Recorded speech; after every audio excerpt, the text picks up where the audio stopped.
Hello, this is Aiza Afonia. This is homework 5 from the course Parallel Algorithms. The goal of the assignment is take two matrices. One is n by 32 and the other is 32 by n and multiply them to get an n by n result. First, should do it serially to have correct answer, then doing it in parallel with MPI using three different communication methods, and finally compare the times. So here's what I did. First, I wrote a normal C program called serial underline mm.c. It allocates this program, as you can see, it allocates the three matrices on the heap, so I don't get so field and sorry and field A and B with random numbers and run a function multiply serial that does the classic triple loop matrix multiply. I ran it with dot slash serial 64 just to make sure it worked and printed the time. This gave me the ground truth result. And then I wrote three MPI programs. As you can see, all of them follow the same idea, split the row of matrix A between the processes, send or broadcast the whole matrix B to every process because everyone needs B. Each process computes its piece of the result matrix C, and finally root process collects all pieces to build the full matrix.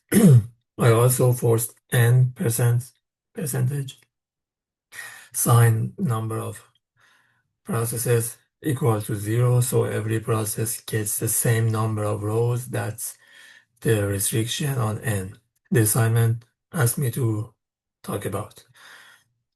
Uh, the first MPI file was MPI blocking, this one.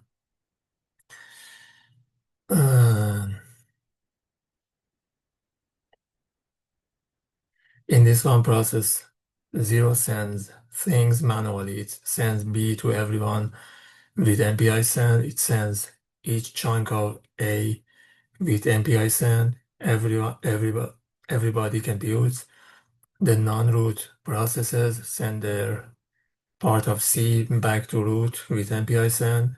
Root uses MPI underline rec to collect. At the end, process 0 also runs the serial multiplication again and calls is equal to check that the parallel result is exactly the same. So this version proves my parallel code is correct. So the second MPI file was MPI collective.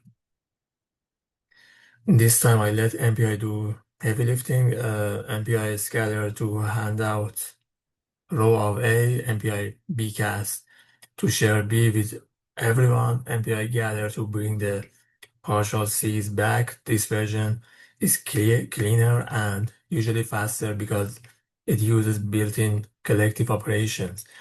I still compared it with the serial answer to make sure it's correct. After the third MPI file was MPI non-blocking. Here I used MPI iSend and MPI iRecv, which means I can post the communication and then wait for it. This shows I know how to do the non-blocking version of the assignment asked for. The logic is the same. Send the data out, compute, gather back, just non-blocking calls instead of the blocking ones.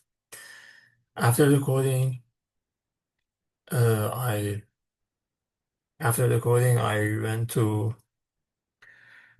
I uploaded for all files to cluster. I loaded the As you can see, as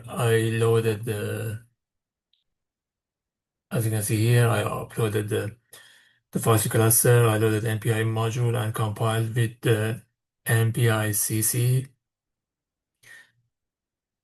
And as you can see here, module load MPI and I compiled them.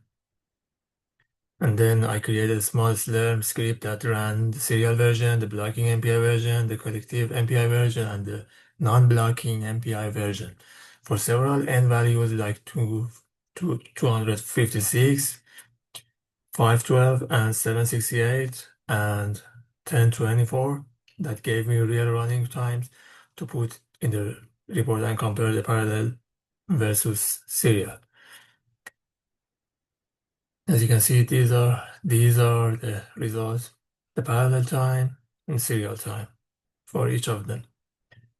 And these are my results, and I put the screenshot of that into the report. Thank you for your time.